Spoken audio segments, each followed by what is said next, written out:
can connect. The games begin.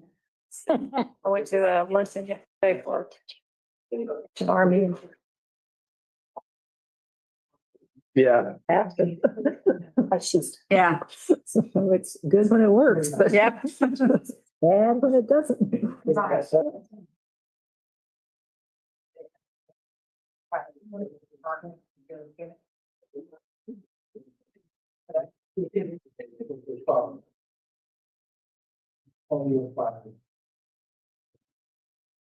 she?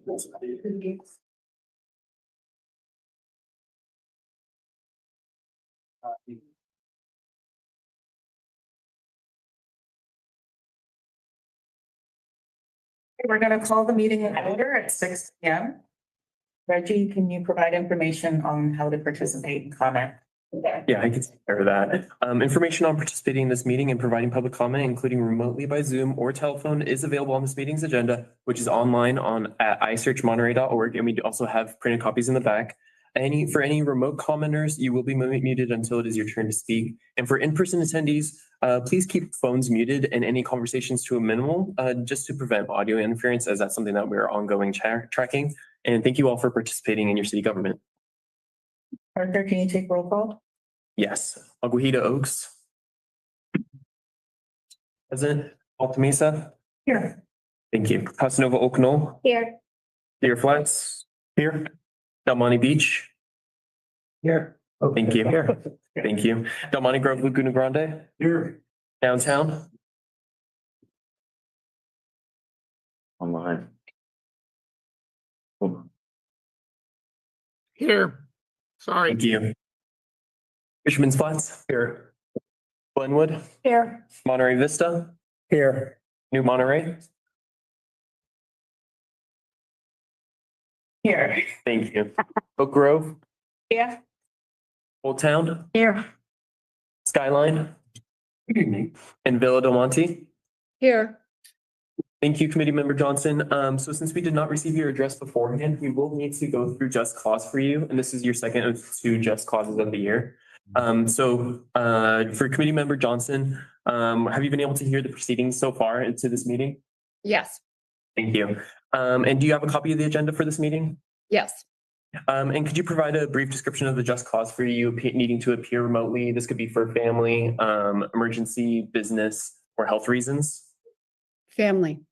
Thank you. And is anyone over the age of 18 with you in the room? No. And then can everyone in the room clearly hear Committee Member Johnson? All right, thank you. And with that, we have quorum. So we'll move on to general public comments. So this is a call for public comments on matters not on the agenda and within the jurisdiction of the NCIP. So I'll ask those here in the room to raise their hand if they'd like to make a comment. Those on Zoom, go ahead and raise your hand as well. I just see one hand here. Any on Zoom? There are no hands raised online. Okay. So we will ask the speaker to come up and make a public comment. We'll do 3 minutes.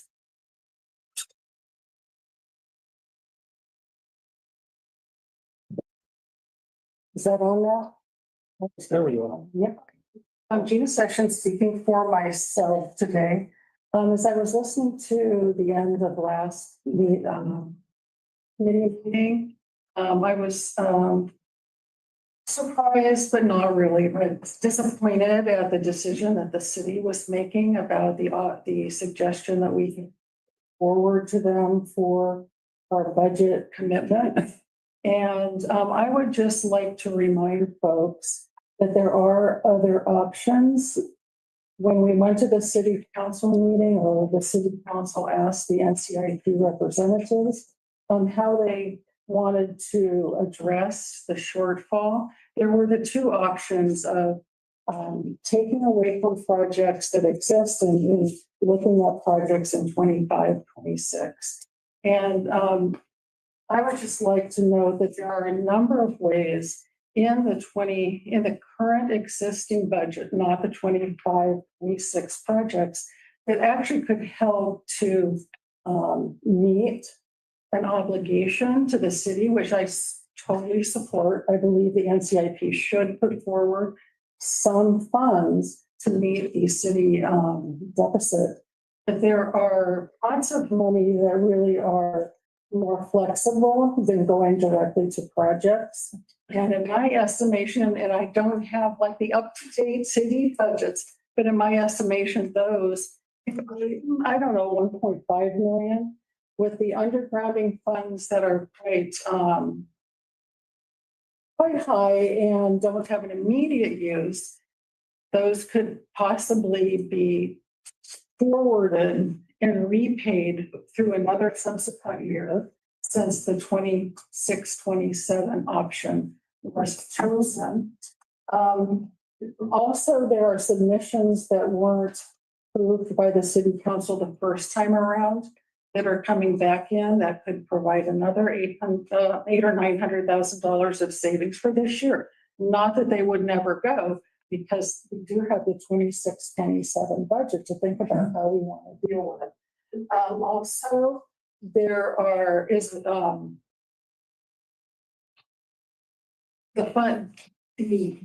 projects, I've said this before, so it's not new. The projects that are being approved in 25-26 do not have to be executed in 25-26.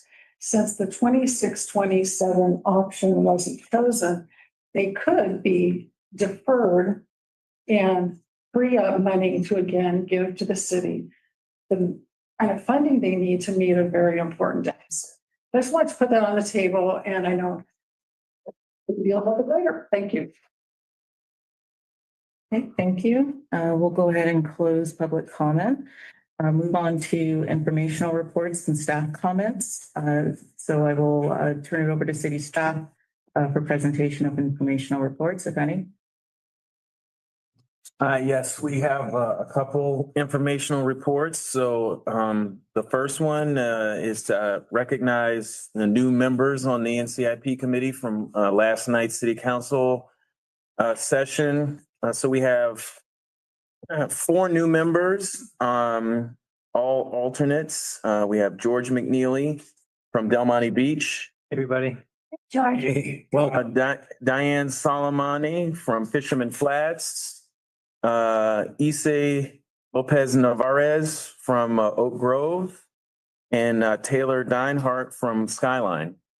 And then the returning members, three returning members, Joseph Hill, alternate for Del Monte Grove, Laguna Grande, and then Amanda from Glenwood, and Abe Overton is back in the representative seat for Deer Flats.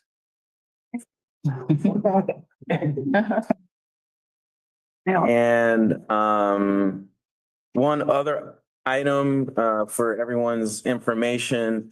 So there is a project NCP 2515, which is the Solicito Field Lights and Poles project.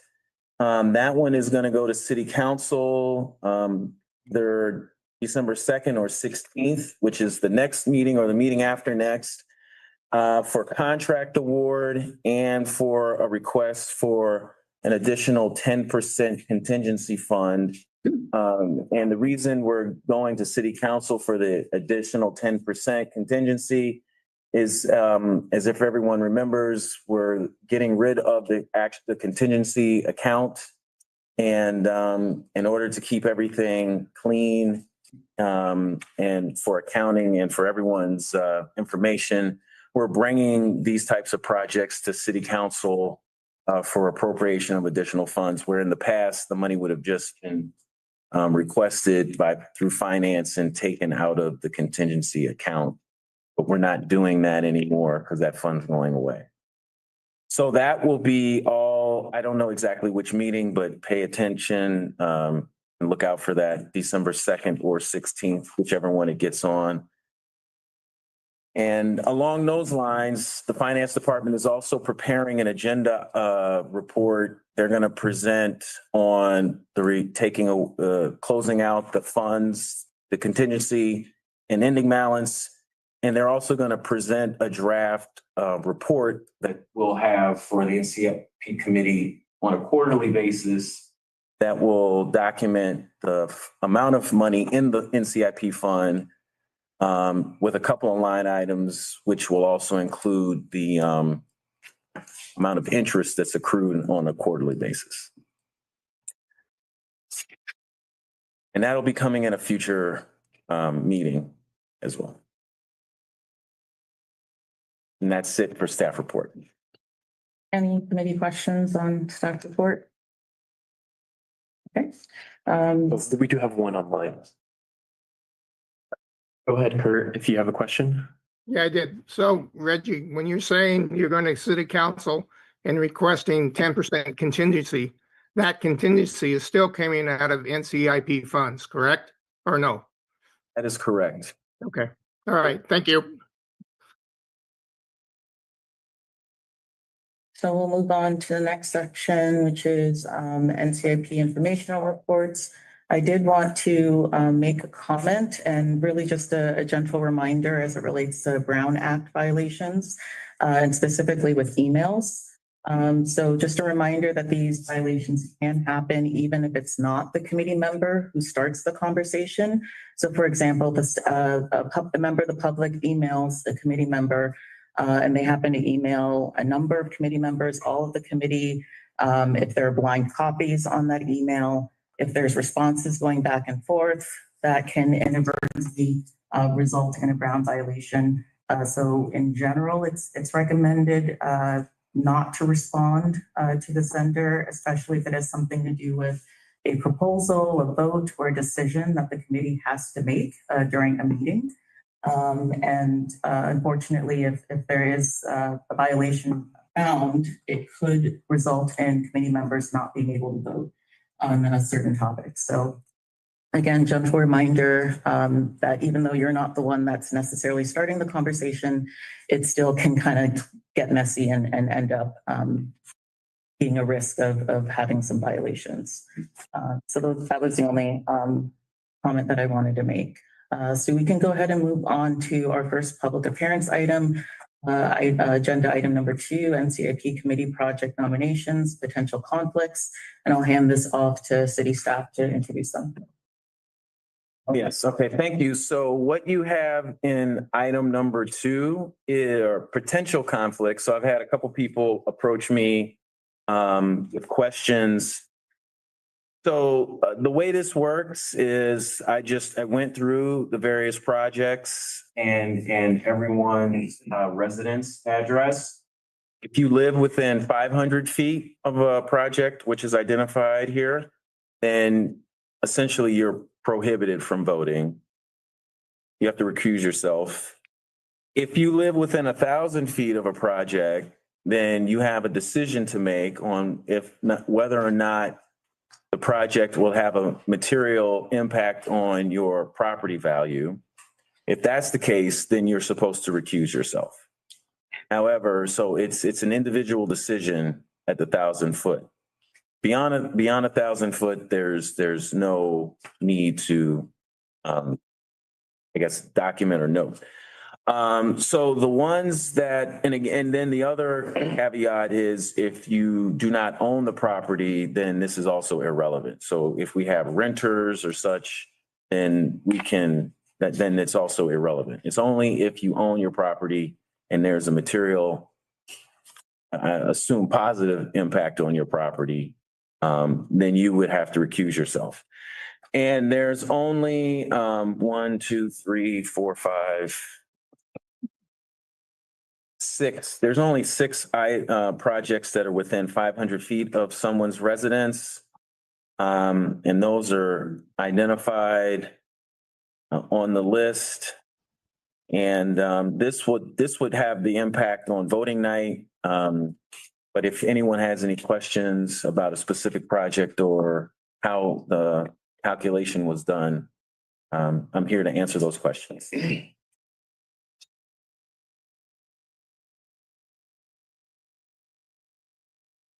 Are there any committee member questions?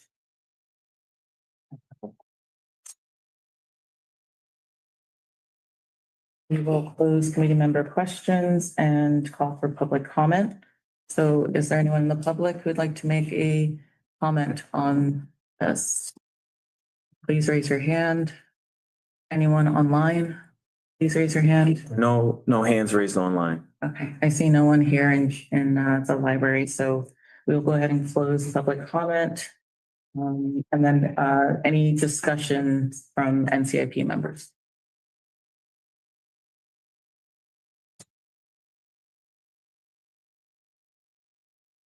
So for those people who have a conflict, can a representative or step back and an alternate vote who is not just step in for that particular for only that vote and step in and take over the voting on that? And how does that exactly work? That is what we've done in the past. So as I said, there's what, 6 of the 5 within 500 feet, which are prohibited from voting.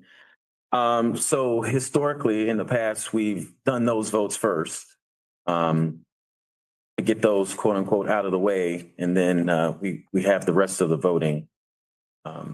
So I imagine we can do and then some of these are alternates too, right? So Yeah. that's another item. So the ones like downtown 03, person within 500 feet is a downtown alternate. But the question is, do you want to do it first or do you want to just switch real quickly as we're going through the vote? This vote, so-and-so can't be there, switch seats, vote, go back. I don't know. I guess that's up to committee to decide, but historically I said we've done all of the ones that are prohibited first. And then we move on. Yeah. We do have one online as well, Committee Member Tipton. Committee Member Tipton, you can speak. Yeah, for DTO3, the alternate, she's running. So it's not really a conflict for her. Okay, thanks. Dennis? Can we get an update on the date list? Because I don't know if he is a conflict or not. Well, as soon as we get the representatives information or alternates information, we can update the list. We don't currently have that as of yet. We have plenty of time between now and voting.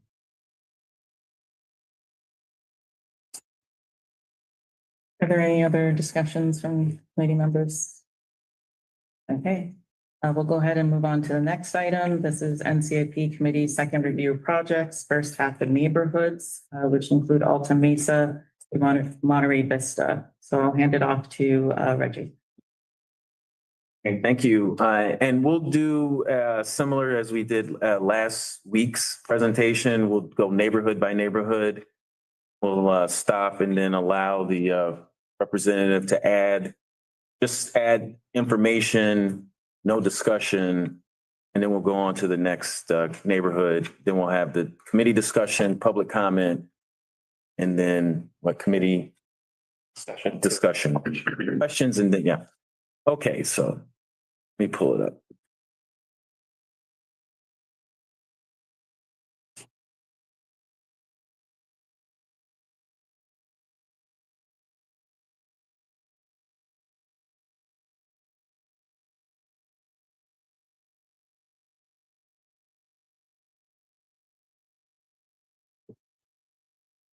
Okay, so just to recap, this cycle, 25-26, we received 73 project nomination forms by July 31st.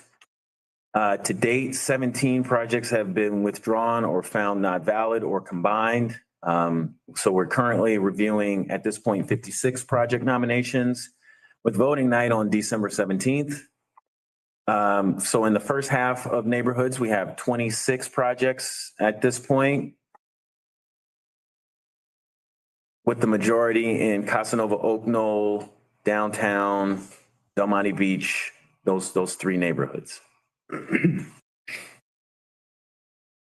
So in Alta Mesa, we have AM01, which is a project at Lagunita Mirada Park, which improvements include resurfacing the decomposed granite pathway through the park, weed control and landscaping, and restoring the lake, including reed removal. We have some photos that were provided by the project applicant, and there's more in your book. It shows the path and the state of the lake.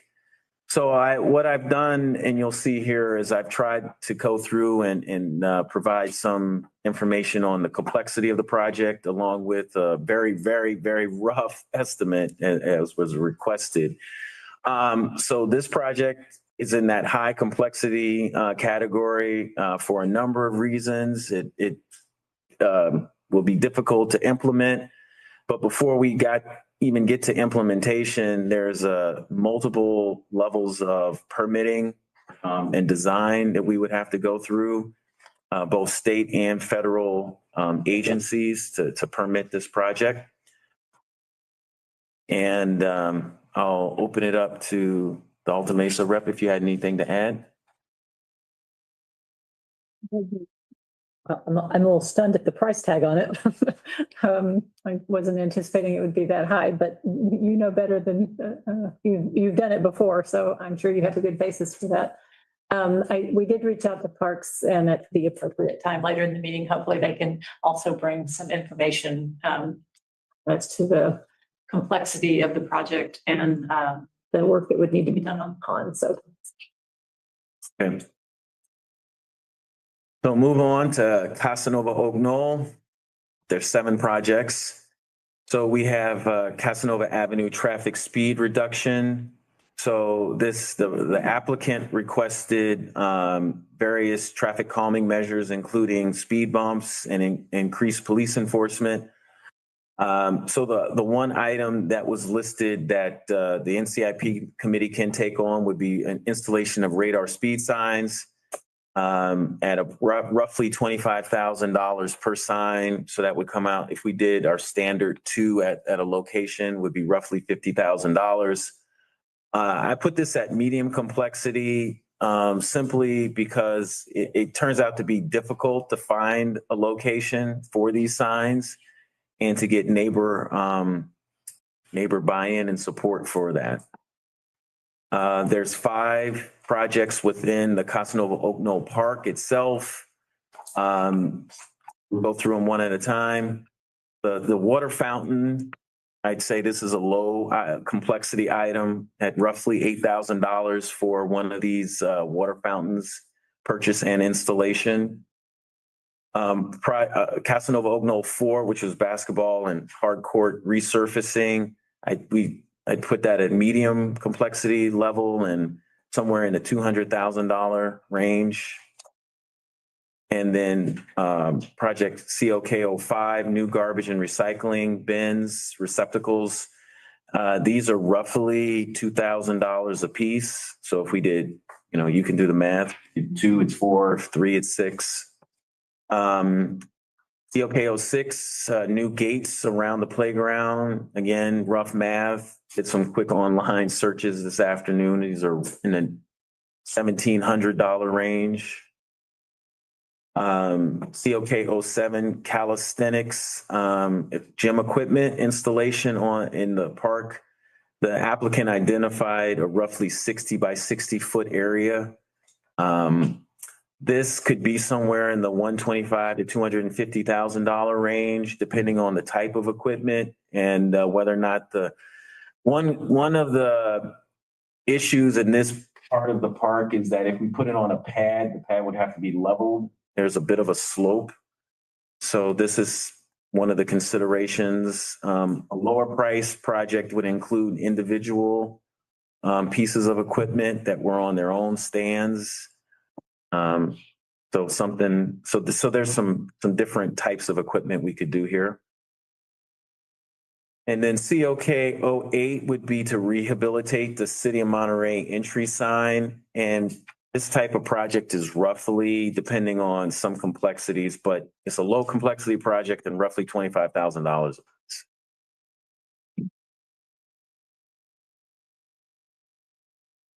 I was able to make contact with the submitter of the traffic speed reduction measures, CK01. He has basically narrowed down the project again to the radar speed signs. He said that there was not a sign on the downhill side, but I did see one the other day. I've got mixed reports. I saw both signs along on both sides working. Then I was told they weren't working the same day, shortly after I saw them working. So I'm not sure why that is. I don't know if it's not registering everybody's car or not. So I don't know if there's a way to check that, but I have seen them both working. And then I was told they were not working, roughly around a half-hour period in between. So speeding is an issue, especially on the downhill side. So just we actually do, we program them, if they're going speed limit or less, they usually stay dark. okay, And then if you go a little faster, that's when they come on. So it could be. that's probably what's happening. Speech. He was testing it. Now, I'm not gonna say I was driving, so the person who was telling me they weren't working, they're just driving too slow. And he did have a question about the traffic study that was done in 2002. He doesn't understand why it's so old and if it's even relevant anymore. So just wanted to throw that out there because I kind of had the same question as well. I don't know the lifetime of a traffic study.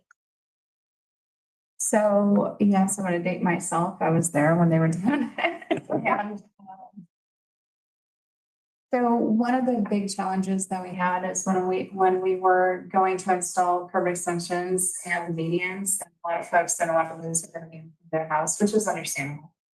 And so we went to things that are less intrusive, like radar speed signs.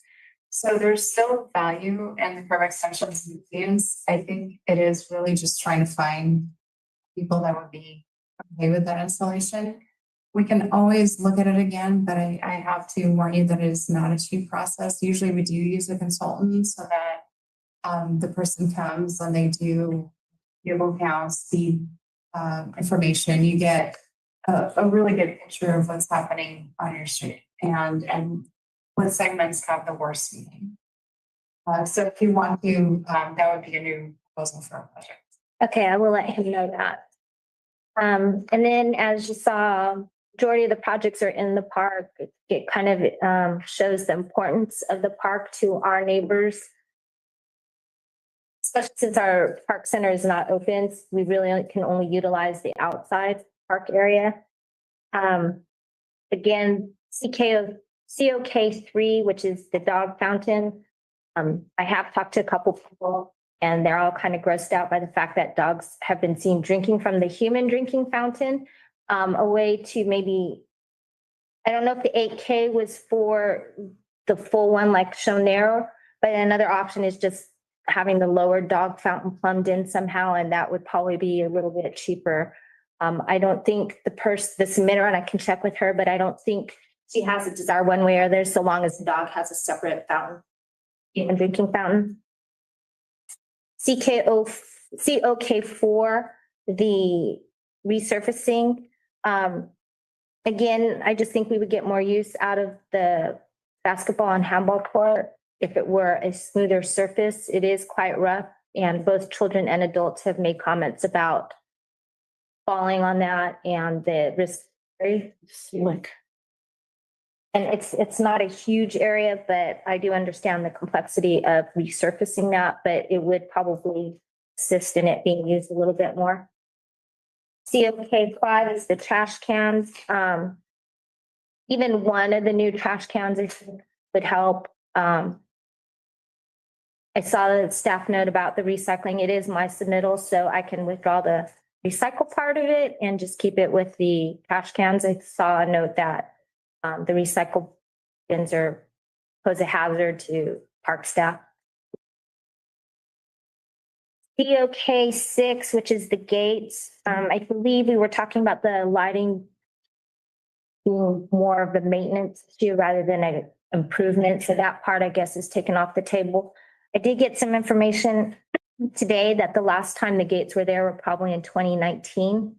There were gates there and they were broken shortly after they were installed. That was around 19 and they've never been replaced.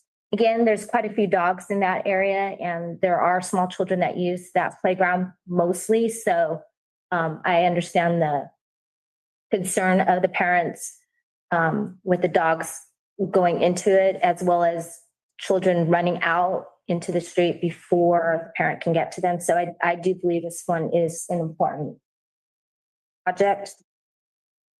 And again, POK 07, that would be nice to have adult recreation equipment, even if it's just some of the equipment. Right now, other than the basketball court, we really only have the playground equipment for the kids. So the addition of even a few of it, if I can talk to the submitter more about it, if it can be scaled down a little bit, but it would be nice to have some. I don't know that we need that pad per se for some of the equipment as I'm looking at the example that she included. But again, I can get more information about that, seeing the price tag of it and the fact that now that you said it, it does need to be leveled. I do know it needs to be leveled out there if we do a pad like that. So I can talk more to her about that. And the street signs, like I said, the last meeting, I didn't know it was there. And now it's there. It's not real visible. It doesn't stand out as much as the entry sign coming in from the seasides. Okay, thank you. There are no projects in Deer Flats and there's 5 in Del Monte Beach. So Del Monte Beach 01 is to install stair railing at the boardwalk stairs at the at that intersection of Surf and Tide. And medium to high complexity, this has some permitting issues and requirements that would have to go to the Coastal Commission, for example, and you just have to see. Installing recycling and cigarette receptacles. This is a low complexity project, but as the representative from Casa Nova Oak Knoll just identified, there is some concern for staff safety when dealing with different receptacles and removing items. Del Monte Beach 03, the take a toy, leave a toy box. This is a relatively inexpensive item, but again, there's concern about, in this case, public safety and what could be left behind and whether or not staff would have to monitor the box and, police it. And, we just, there's a reluctance to deal with this item. Del Monte Beach 04, this project has been revised. The person that nominated this project had identified using speed bumps for traffic control, traffic calming, but they've since revised it to identify bulb outs along Surfway and Beachway for traffic calming. So this price tag is roughly $125,000. Again, these tend to be difficult projects, as Public Works Director just identified, right? Because of the potential loss of parking in front of people's houses. So everywhere there's a bulb out, you would probably lose at least one parking spot, for everyone's information. Del Monte Beach 05, split rail fencing along the boardwalk. This work is more or less already been done. As we said last week, we had the Presidio craft workers when the federal government shutdown was taking place. We had the opportunity to have those crews come down and help out at Del Monte Beach, and they restored the cabling along the beach as well as added split rail fencing at the table areas and seating areas along the boardwalk. So I would recommend considering drawing this project. And those are the 5 Del Monte Beach projects. Okay. Yeah, I'd like to speak to those real briefly. So Del Monte Beach, just for everyone's awareness, is a highly trafficked area, a lot of tourists, a lot of visitors, especially on the weekends, but it's all the time, especially along these steps down to the beach. So it's this is, not just our neighborhood, this is definitely a community and city consideration. And so when it comes to the hand railing idea, DMB 01, it's a really good idea. You can see this, the steps are fairly steep and uneven. And there's people of all ages up and down these steps, small kids, elderly with canes, walkers, and all these things. I live real close to these stairs. So it's definitely a project I would encourage the committee to consider funding, even though there's a little complexity. I have to get the Coastal Commission to get a sign off on something. What do you know what that would be? Yeah, we would have to submit all the plans and get their approval. Okay. Yeah, so I think anything to do, that close to the ocean is going to deal with the Coastal Commission. So it comes up every time anything happens over there. So, but I encourage the committee to really consider that as an important project. It did come up number one in our community survey as well. So that was the most important project. The neighborhood over there. Number two is, I think it was the recycling bin and a cigarette receptacle. Again, I'd really encourage the committee to consider voting yes on that as well, because again, with so many visitors, so many people come to that beach and basically hang out, do whatever.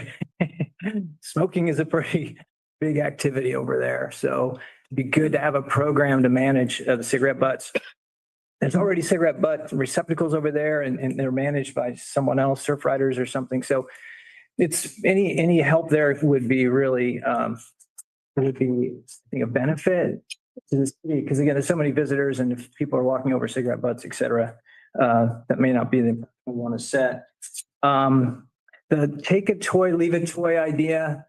So this is a common strategy in many beach communities because families come to the beach on the weekends, they stop at Walmart. On the way into town, they get a bunch of, plastic shovels and pails. And when they're done, it's still there on the beach when they leave. So,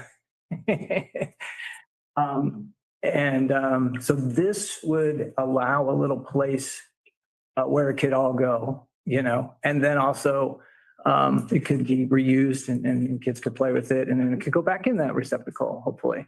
And if a lot of people walk those beaches to clean up and pick up plastic and they have a place to put the toys that they found. Because usually when I find the toys and pick them up, I have to put them in the trash. So that's another background on that. It seems like a pretty fluffy idea, but it probably won't cost much money. And since the neighborhood is so bought in, I think we can get enough people to patrol it and work at the city on it. So that's in terms of city staff considerations. And then the traffic calming bulb out, that was the lowest priority. And then 5, I guess that work is already happening. I mean, it's, yes. Okay, so then Del Monte Grove, Laguna Grande, there's no nominated projects this round. We have 12 projects in downtown. So Hartnell Gulch Bridge, pedestrian barrier upgrades. Again, keep in mind, these numbers are rough. Probably have to take a second look at this one, but right now, $200,000, some high complexity. Again, working over a waterway, probably would need some permitting and definitely have to consider that the waterway underneath. Hartnell Gulch Creek rehabilitation and park improvements, in permitting requirements. This project roughly $350,000. The Calle Principal bike path connection from Rec Trail up to Pacific Street, $250,000 plus, somewhere in that neighborhood. Replace solar panels at 735 Pacific Street, the city of Monterey office building. It's a low complexity project, somewhere in the neighborhood of $200,000. Pearls, this project has been combined, DTO 5 and 06, combined at the project nominator's request. But DTO 5 is bike lane, 500, somewhere in the neighborhood of $500,000. DTO 7, library improvements, including ADA compliance, community resilience, a generator, archival room upgrades and such. $750,000 project. High complexity again, because trying to do these improvements and keep the facility open and operational at the same time adds some complexity. Old Fisherman's Wharf corner boat display. Again, this is to replace the boat. This afternoon, I did some quick research, seeing what it would cost to buy a like 1950s vintage boat somewhere. There's some available in the $150,000 range. But then, there's some in the $2 million range. So, but this is a low complexity project. DTO 9, rehab, clear, widen, decomposed granite walkway, low complexity, $100,000 project. Okay, so the applicant that submitted DT 10 specifically requested that this be brought up and discussed at the meeting this evening. So this project is deemed to not be eligible for the NCIP process, in that this is a city decision. It's an operational decision. The Dennis the Menace statue was stolen. The bronze statue was stolen twice, as I understand it, from the Dennis the Menace Park. Or stolen it was stolen multiple times. It was luckily recovered each time, but with some considerable effort, I would say. And the statue is now, there's one statue that's locked inside of the sports center, and there's another one inside of the Elistero Park Center. There's a replica statue at Dennis the Menace Park. The city has made a decision to not return the bronze statue, and we don't feel that this is, it's not something that, the NCIP can nominate, or a person can nominate for the NCIP to decide and vote on. If this is a city council decision in a city, management.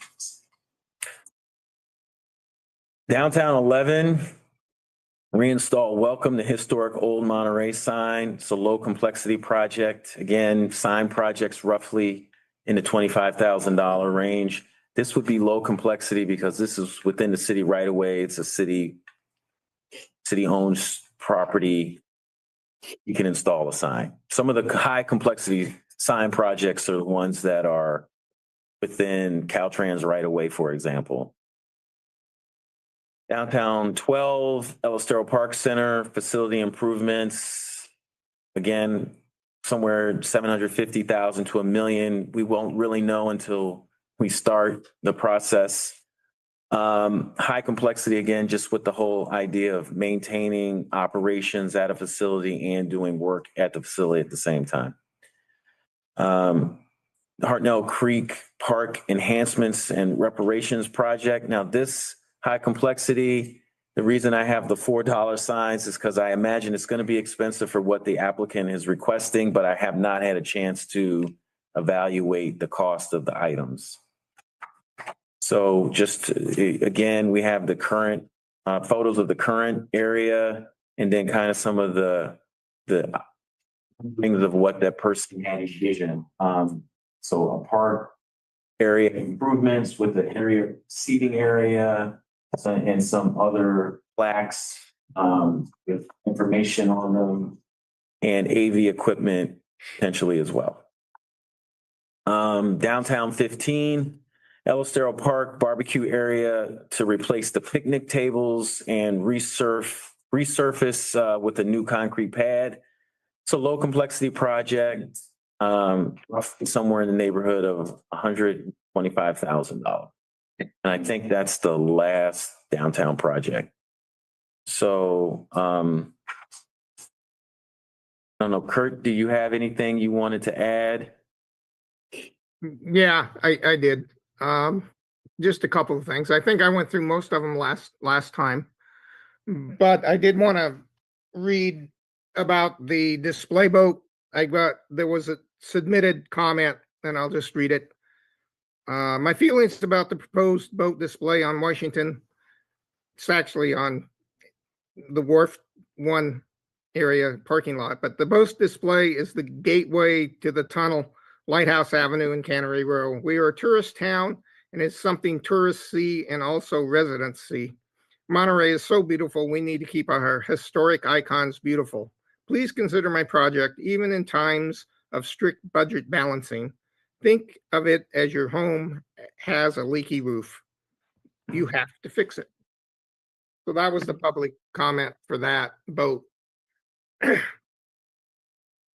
And I like, the only other thing is, as you leave the library today, take a look at the parklet or that park right next to the library as you go out towards Pacific Street. That's where they want to put the right there. Right there. So just take a look at that and envision what the submitter had planned for that area. And Reggie, thank you for putting the money and the complexity on these. Excellent. Thank you. That's it. Okay, thank you. There are no projects in Fisherman's Flats this year, no projects in Glenwood. And we have one nominated project in Monterey Vista, which is to infill a sidewalk at the corner of El Dorado and Moonrise Avenue. It's a low complexity project, somewhere in the neighborhood of $75,000. And here's some photos of it.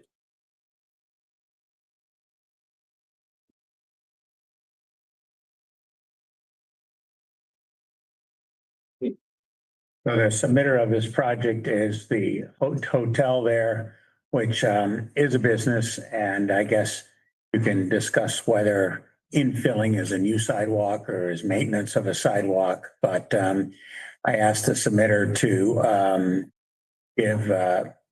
collect signatures, and he submitted the other day a list of about 8 signatures from neighbors around there. So there is some neighborhood support, but I'll let you know about priorities of neighborhoods later on. Okay, Chair, that's it for the projects. So we're open for committee questions, right? Just questions. So just clarifying questions, any committee? I have one. Okay, we'll start here and maybe go around. Okay. For the boat replacement down by the wharf, can the boat be refurbished or does it have to be replaced? This is a third boat and usually donated. So by the time they're donated to us, they're already 50, 60 years old. This one is literally falling apart and it has lead paint. Okay.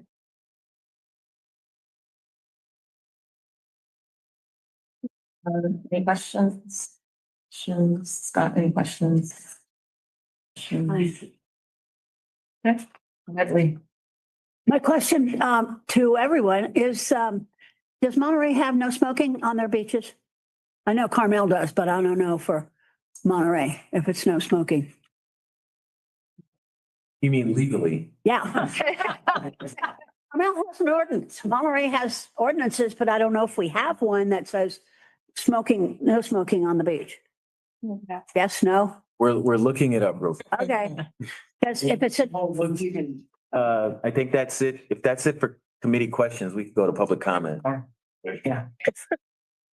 Okay, so I have a couple questions. Last meeting, there was a discussion about Casa Nova Oaknall, the radar sign being bundled into the other multi-neighborhood project. Was there any follow-up with that? I did not ask my submitter specifically that question. I don't think he'd have a problem with it being bundled. He just wants something done to help with the speed. So I don't think he'll have a problem with it being bundled. And the, but I can verify that. thank you. And then the park renovations for Casanova Oaknall for staff, would this be something that would be bundled all together, meaning you would work on everything all at once, or would this be kind of piecemeal in terms of completion? I mean, ideally, we would do it all at once. I mean, most of these items are relatively small. I think the the court resurfacing, that's a larger project. It may be done separately, but things like, purchasing a trash receptacle and the gate and things like that could be done at once. Those are my questions.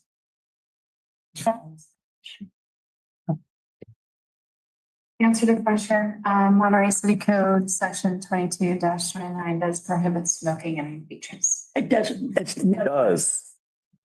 no smoking. So are there signs on the beaches or around the beach area for no smoking?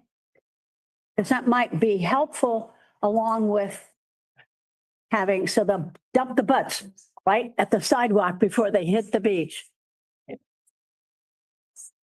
Agree, that might be a good addition to the project.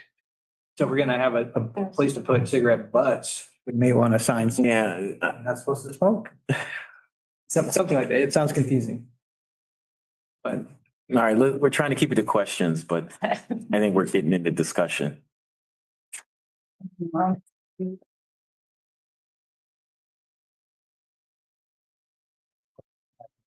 It refers to the Hartnell Gulch enhancements. This has been an old project that's been kicking around for quite a few years. When it initially started a long time ago, I think the project was that there were going to be volunteers doing the work. Was this actually deemed not kind of kosher? Because could the project be like getting all the permits and then working with a volunteer coordinator to do the work? Or is that really not work from the city's point of view? I don't know if I'm the best person to answer that question, but I'll give it my best shot. So, yes, my understanding is you're right. This project, it's specifically to remove invasive species and to plant native species. I know we do have volunteers that do other projects. We can get back to you on whether or not this is something that could be done with volunteers and I do know that public works staff, others in public works are looking at other avenues to do this work, but I'm not sure. I don't have enough information. Okay, thanks. Right, are there any other committee questions, clarifying questions? Go ahead, Jeff Watts. I don't want to sound like the Grinch to Casanova Oaknall, but is there any other precedent with other parks where they have an outdoor, again, I don't want to pour cold water on the applicant here, but for calisthenics areas outside? I mean, most of the time people go to the gym for that. I'm just curious. So last cycle, we approved the project and recommended the city council for Del Monte Grove Laguna Grande. Very similar, and that's where I got the numbers from. So there isn't currently a park with this kind of well, I guess there's that one's is in the project mix. Yes. There are these like parkour course around Elistero Park. Oh, okay. Yeah, but I mean that's kind of like self-weight kind of push-ups, pull-ups. These type of projects I'm looking at, they're more modern equipment, more like what you would see traditionally, say, in an indoor gym. But they have moving parts, but they don't have removable parts. Okay, thank you. And we do have one committee member online, so Committee Member Johnson, if you can speak. He should be able to. She's muted, but Unmute. Hi. Sorry, go ahead. Okay, so I have a question about the Del Monte Beach railings. I'm at the beach frequently, and I would like to know what type of railings did the submitter have in mind? The ones that just have those wire things between the upright posts, I don't think are very effective for people that need to put weight bearing as they go up the stairs. And I just had to practically carry somebody up those stairs just Tuesday, so yesterday, so because it's beautiful down there, and you know, they weren't able to go up the stairs; they needed assistance, and you know, pulling on the wiring was not very effective. So, just wanted to know what the plan was, what type of railings. Well, okay, so whatever railing we put in would have to meet current building code. So, I mean, there are requirements and specifications. Okay, so those the drilled holes through the post with that kind of plastic covered wire going to the next post is not considered a railing? No, that would, Okay. those cables are meant to prevent people from entering the dunes. Okay, good. That's not a Good. railing. Perfect. Okay, because yeah, I was concerned about that being a railing because it was not an effective railing. Okay, thank you. I think the diagram I saw, I think handrail. Okay. Stairway. Yeah. Excellent. And probably connected to the tie wall there. Well, yeah, that's that we design, and we'd have to look into design and meet all, like I said, building requirements and all those sorts of things. All right, so we'll go ahead and close committee questions and open for public comment. Those who are present here, if you could raise your hand if you'd like to make a public comment. Those online, please raise your hand.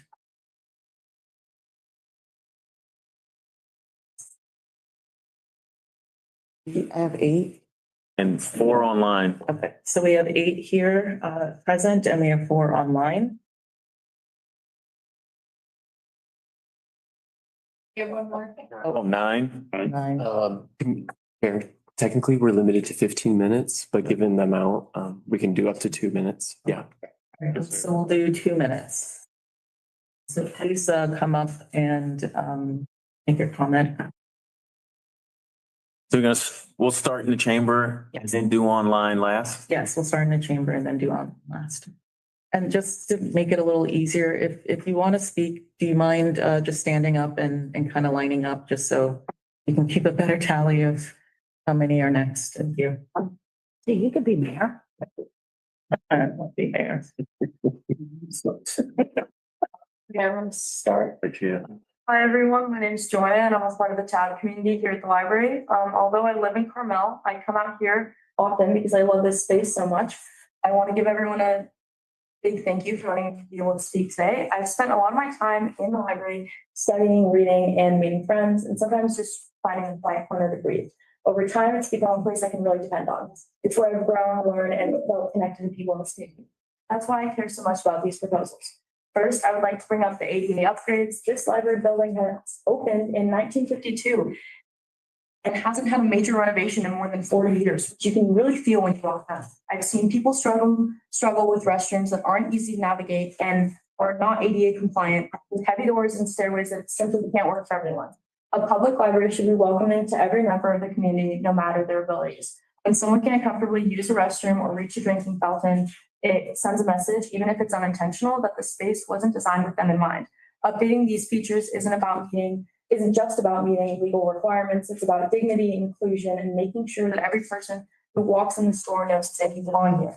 Another part of the proposal focuses on improving archival storage in the California History Room. A lot of people my age don't realize just how much of our local history is preserved right here, like photographs, letters, maps, and irreplaceable documents. These materials matter a lot, not to just scholars, but people trying to understand how important Monterey is. If we don't upgrade, we can risk losing pieces of our history that can't be recreated. There's also the topic of community resilience. Over the past few winters, a lot of people come here for warmth, charging their phones, or even bring medications here.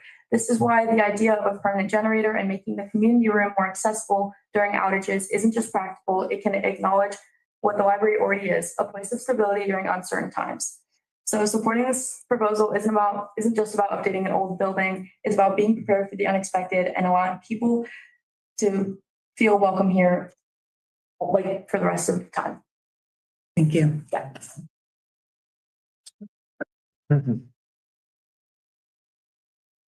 Yeah, go ahead.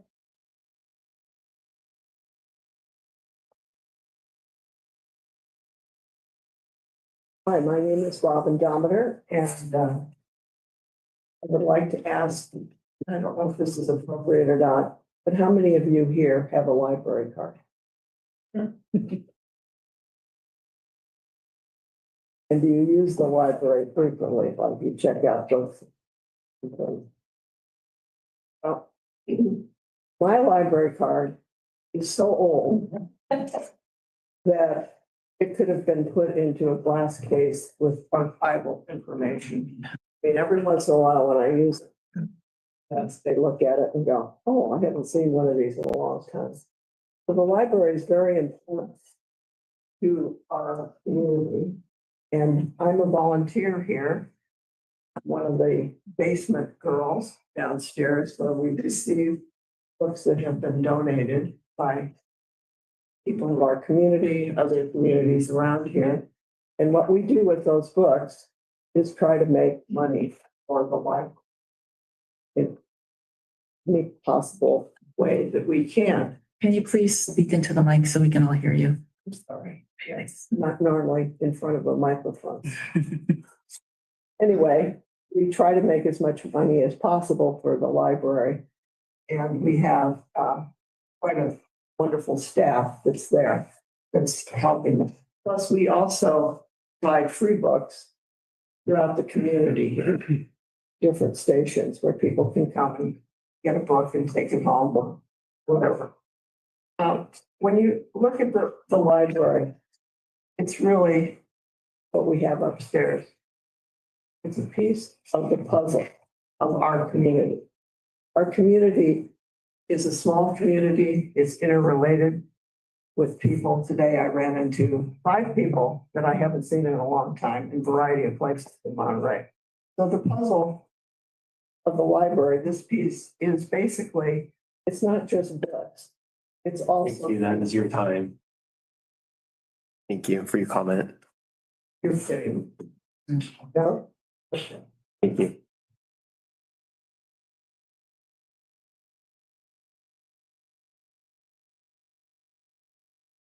I can pick up where she left off. My name is Carla Federo-Sullivan, and I'm here for the Public Library Friends and Foundation.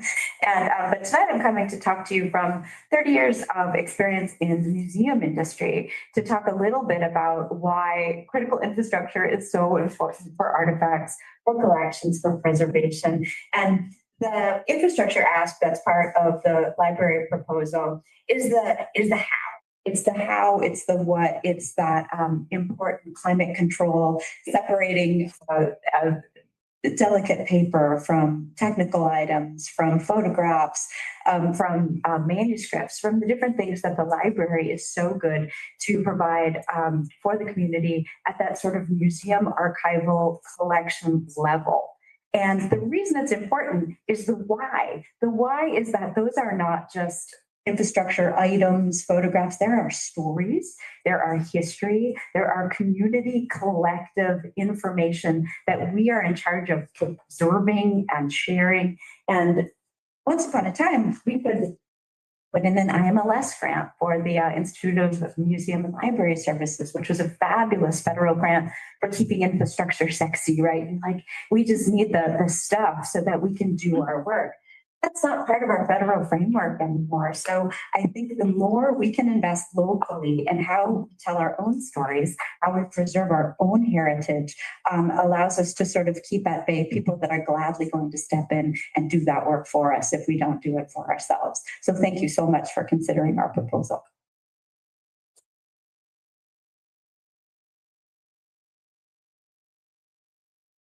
See, I brought my notes. Because there's so many important things, didn't want to forget even one. So this does unfold and I dropped it, but that's what it was supposed to be. At any rate, my name is Bob Petty. I'm currently a trustee on the board of the library, but I've been coming to the library for a lot longer than I've been a trustee, although I've been a trustee for over 10 years now. And before that, I had the responsibility of serving on this committee. Representing my neighborhood back when it was just called the NIP, not NCIP. And, at the time, it often felt to me like there was one neighborhood kind of in competition with another neighborhood. But now we have the community, and where are we? We're in the community room, for crying out loud. And to be able to support the community is now just as important as supporting many of these really interesting projects that are more neighborhood related. So I think we have the responsibility to find support for both the community and for individual projects. And you have a lot of data. You're going to hear about the need just to be compliant with the law for ADA purposes. For Carla just talked about, we need to preserve and store and maintain all the historic items and artifacts that we have. One statistic you don't have yet, I bet, unless you've read the agenda packet for the Board of Trustees of the library meetings, and I hardly get to do that. So I bet reporting period in statistics that we received, and this would be from June of 2024 through July of this year. There were over 130,000 visitors. That does not include online visitors, doesn't include, website. I know, I'm just about done. And that is about 10,000 more than the previous 12-month period. So 130,000 people in person. That's your time, though. Doesn't include the bookmobile either. So this is truly a community proposal, and I would be very proud to support the community as well as the neighborhoods. Sorry, that is your time. So, thank you. Okay. Oh, you were talking about a lot of permission and stuff like that. You have my permission. Thank you.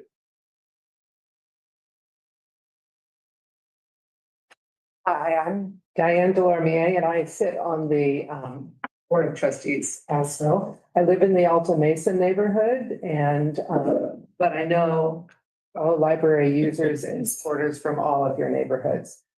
The library was built in 1952 and expanded in 1984. Joya did an amazing job of laying out that it's been 41 years since then, since the last renovation. And there's only been very basic maintenance. And that approach has caught up with us now. And the bare bones proposal that you have before you is only some of the most urgent needs. As a member of the Board of Trustees, it's our responsibility to see to the care of this facility so that it can meet the needs of all of Monterey. And we are proud of the library collections, the many diverse programs, the dedication of our staff, the happy faces we get to see every day, the pride in the building and how it's cared for, and how long-term plans are executed is the bigger challenge for us. And it's complicated in this budget era. So we really hope that we will support this proposal this year. Thank you. Hi there, I'm Marcia Moreau. I'm in the New Monterey neighborhood. And I just want to tell you, I was a founding faculty member at CSU Monterey Bay. And when we planned our library, we decided we wouldn't have a library. It would be online, virtual, digital library. We were going to be cutting edge and it was going to be wonderful.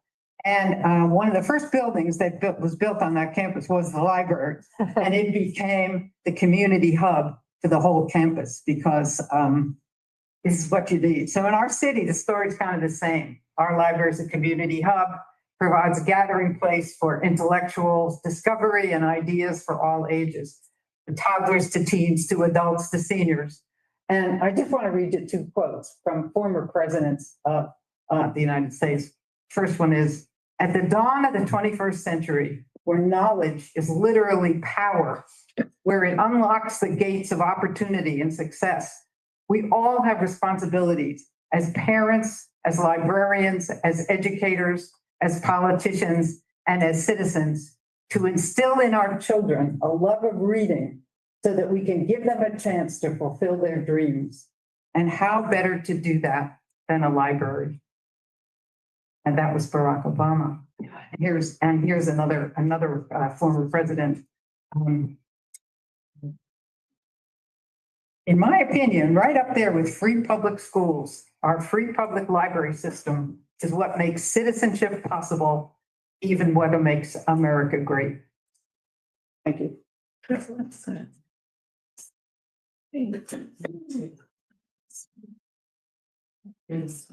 that.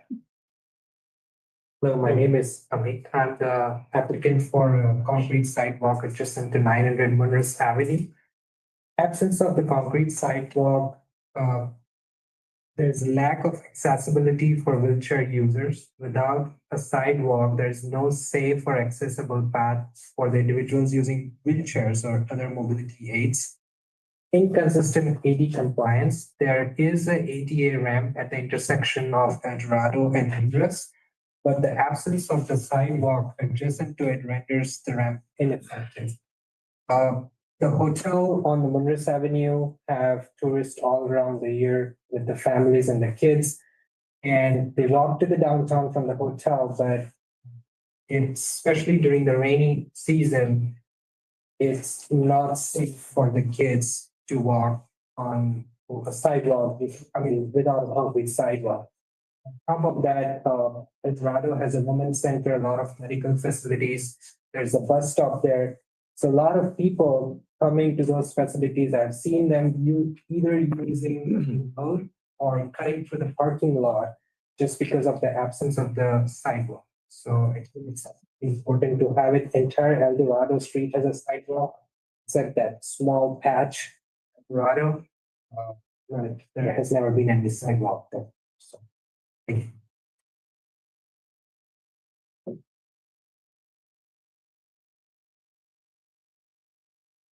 I'm Karen Brown, 25 years at the Monterey Public Library and New Monterey area neighborhood.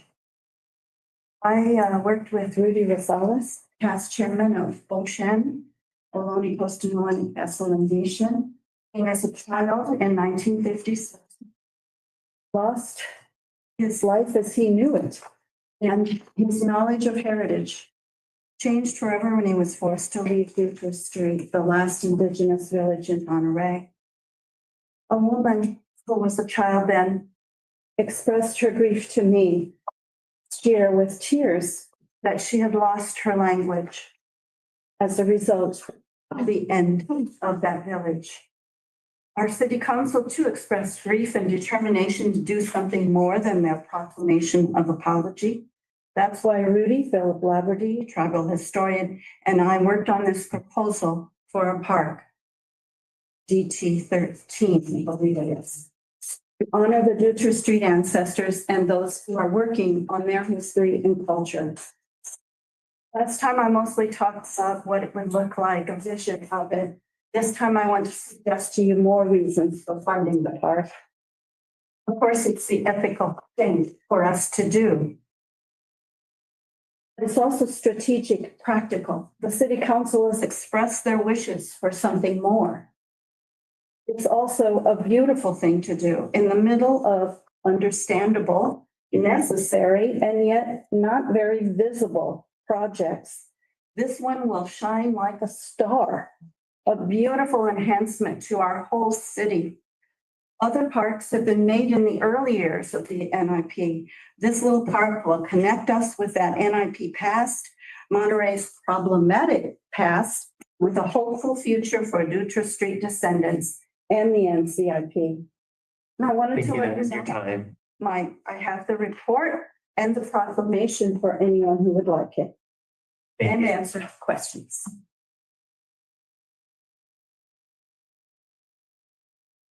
Hello, my name is Christian Schmidt. I'll make it under the 2 minutes. 50+ year resident and a parks commissioner the last 6 years. I was handed this list. It's a long list. You guys have your work cut out for you. I'd probably simply say, stay focused on things that have been here as long as they have, focus on the things that we want to keep going. Maybe not lose focus of the newest things, even though we always want to make new things and create new things. I wish I had better advice to simplify the tasks that you guys have, but I'm definitely gonna advocate for things like Hilltop Phase 2. It's pretty obvious that we've done Phase 1, let's do Phase 2. Let's make it all the way through.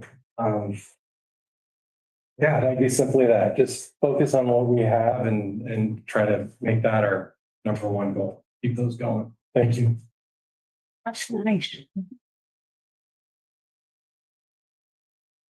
Forgive me again. And so the first thing I want to ask is just, we could talk about later, but is DG something the city still does? I know in the past when I've asked about it, it was kind of like, we don't do DG anymore. So I just want to put that out there. But what I really wanted to say was I completely support the library as a fairly new resident to Monterey. And my husband, we had lived in San Jose for over 30 years. So when we moved down to Monterey, it's like, what the heck is Monterey about? So little and where do you go? The library is actually a real convening place. It's a place where you can go, whether you're a child and learning to read, or an adult that's new to a place and just needs to feel like something is familiar around you. And it is a hub. I mean, it's a hub of knowledge. It's a place where people can find out about themselves and about other people. And in a community, I think if something needs to be sustained and built besides the police and fire, of course, it is the library. So I just wanted to put that 2 cents out there. Okay, so we'll move to online. Okay, Esther, you should be able to speak. Great. Good evening, everybody. Thanks again for doing all this. I know it's very time consuming. I wanted to point out a couple of things. You mentioned my project or the project at Laguna Grande Park with the workout equipment.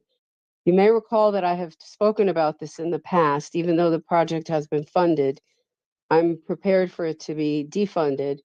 And I have already been working on and getting commitments from alternative funding sources to do a project like this. So in the current times that we are in fiscally, we have to remember what's nice to have and what we need to have. Need to have are safety and ADA related. And nice to have are quite a few of these other projects. And even though some of them are only a couple of $1,000s, a couple of $1,000s add up to a lot. And those projects can wait, just like my project can wait.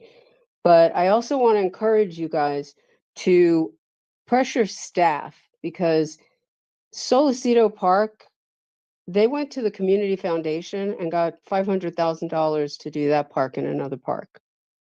My side of the city, we have 2 parks, Kona and Laguna Grande Park, that have projects that we would like them to pay attention to and go to get some funding for us for our projects as well. And lastly, I'd like to say that projects should be considered also in how many people are going to benefit from them. So a project like the library, the community is going to benefit from it. If certain beach projects, a lot of people are going to benefit from it, versus 1 or 2 streets or a couple of residents that are going to benefit, and they can wait a little longer, in my opinion, until the fiscal emergency is passed. Thank you.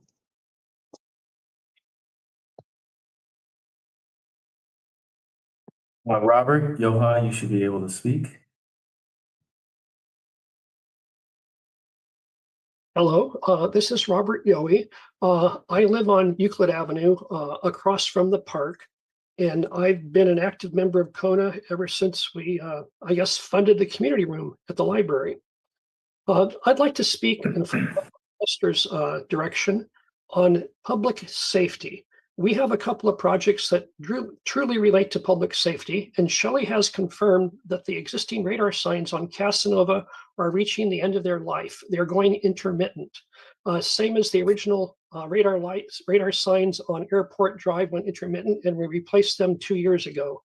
If perhaps Shelley could make a request to engineering to see if the batteries are going out, or is it circuitry? And the reason why I'm asking this, if you please fund these radar signs, We've already had 2 fatalities from speeding on Casanova. What's the cost of 2 human lives? The cost of 2 radar signs are much less. The second one I would like to address and support are the gates for the park and the bathroom lights.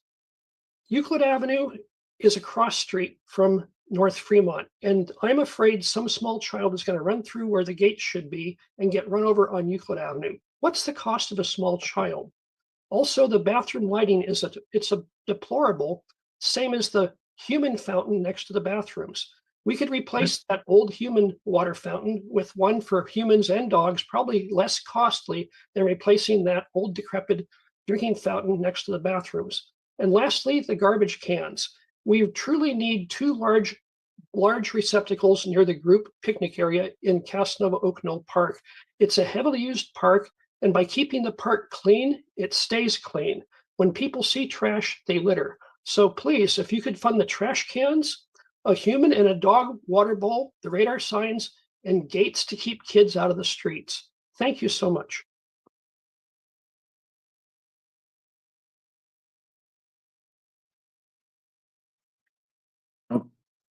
Excuse me, Tom Reeves, you should be able to speak. Yes, thank you. Quick rundown here. AM1 Lagunitas Mirada dredging. This is really an unavoidable expense. This isn't just an aesthetic issue. That pond actually serves as a sedimentation basin for Lake El Estero. So if that plugs up, it'll flood Fremont. So you really need to seriously think about that. Downtown 1 barrier railing at Hartnell Gulch. This addresses a very serious public danger to pedestrians, especially young kids who could fall off of that. And, it's about 10 feet down. And potentially it could be combined with MN1, which is a very similar project that we'll discuss next time around. Downtown 8, the Old Fisherman's Wharf boat display. I think the Wharf Association should be approached, and we should get some feedback from them as to whether or not they would partner on that item. Downtown 10, the Dennis the Menace statue. It could be that it's a different alternative material could be used. You could use the bronze one as a master and then make a mold from it, and then perhaps even cast it out of concrete. That would probably be the easiest thing to do, or maybe fiberglass. Downtown 2 and Downtown 13, which both address Hartnell Creek. I think there's an overlap there potentially, so it's probably an either or between those two. And then sadly, as much as I agree with Downtown 13, it seems to have huge maintenance cost implications. MV2, yes, that sidewalk needs to be completed. I've walked past there numerous times. The issue I see here, though, it's commercial, and it might be a violation of the city code to use public funds there. And it'd be good to get a ruling from the city attorney on that. And I think those are my comments, and enjoy your Thanksgiving.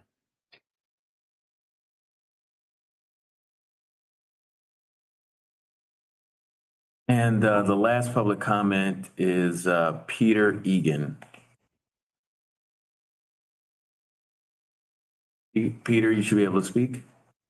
Hi, good evening, committee members. I am with Big Sur Land Trust, and I am commenting on behalf of Downtown 01.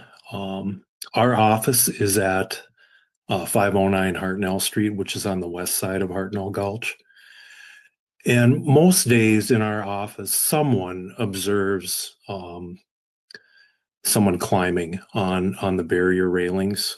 Typically, it's children. And, while I respect and understand the complexity that's been identified to the project, I would also ask that there be consideration in terms of risk and safety, right? I think I firmly believe that if you would plug this into a risk matrix, that you would find that there's high probability for occurrence and also high consequence for serious injury. Thank you. And Chair, one other person has raised their hand, but it was after you had requested. All right, so we'll go ahead and close public comment and open it up for discussions with NCIP committee members. Are there any comments?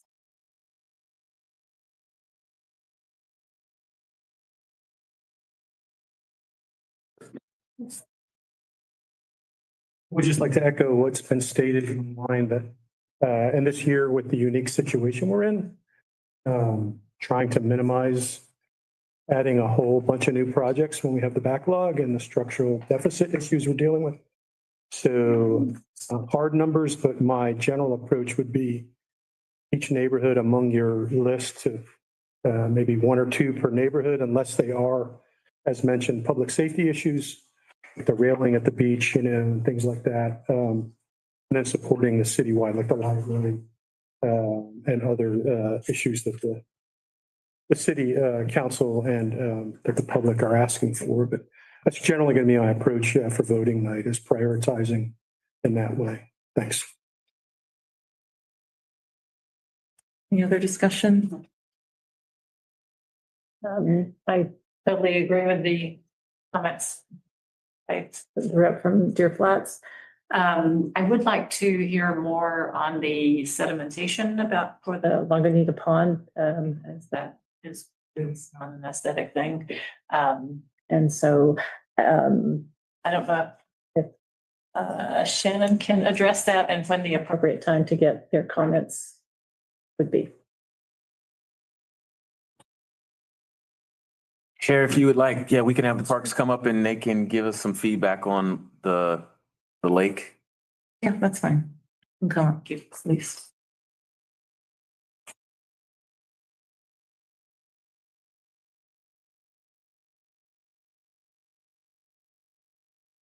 So the last dredging project, basically finished because we reached the limit of the material we were allowed to remove. It wasn't that it was done ineffectively. It was just we took out as much material as we could. And that was also very problematic because we had to take it up to Ryan Ranch, let it dry out, and then we can haul it away.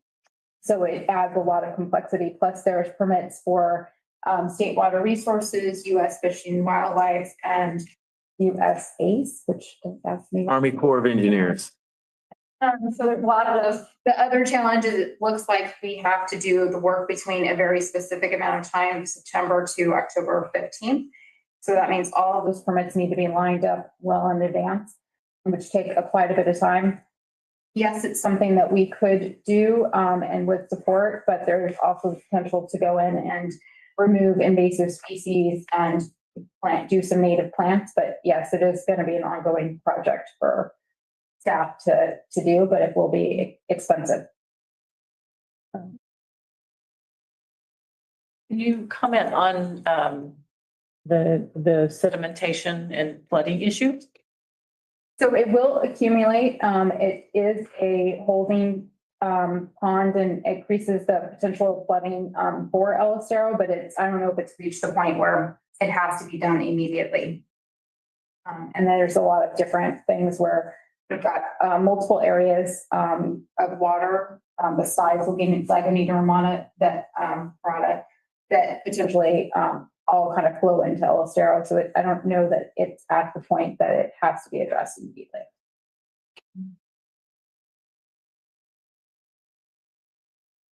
Anyone else for committee discussion?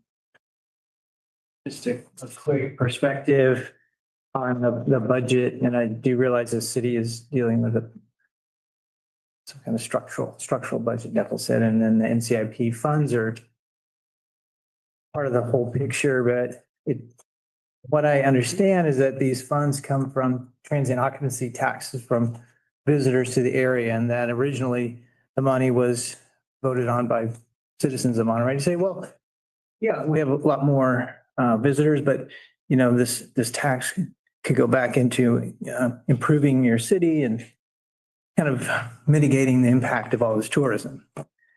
So I just think that should be a big part of our voting too. A lot of these projects, like the library, seem really, really important as a community center. It's like, yeah, that really should merit our consideration. And then you kind of go down the line and some of the other projects seem smaller and less, maybe more frivolous, if you will. However, I do think we're representing our neighborhoods. So that is kind of a piece, and there is a big budget issue, I understand. But the other hand, just as important, is our community, is our neighborhood, and what's important to them. Because they didn't really create a budget deficit. Like, I know it's an issue and it's got to be solved. But so a lot of these projects really make the communities a better place to be. So.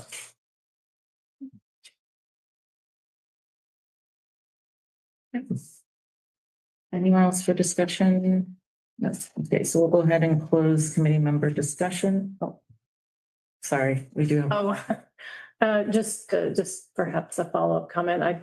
Sometimes it sounds, I understand the original intent and that the dollars should go to the neighborhoods, but the deficit to the city is all of us. That isn't, that includes the neighborhood. So it's not an isolated problem of the city. It's also a problem of everyone in this room and everyone citywide. Making, I think, being asked to make some contribution to helping solve that problem is a reason. Okay. We'll go ahead and close committee member discussion and move on to committee member comments. Does anyone have any additional comments before we close? Okay, so our next meeting is. Oh, sorry, Chair. We do have one person raise their hand online. Committee member Tipton, you can go ahead and speak. Sorry, my mouse was dyslexic. Sorry about that. So, Reggie, can you send out a PDF of the PowerPoint presentation? I think that would be very helpful for all of us. I would appreciate that. And everybody have a great Thanksgiving. Thank you. Okay, now we can close comments. So our next meeting is November 19th, 2025, and That's today. Oh, Next meeting is December 10th. December 10th. Thank you. I was gonna say, we got. I'm a time traveler, actually. So I will go ahead and adjourn the meeting at 7:31. Thank you, everyone. This meeting. Hey, everybody, have a nice day.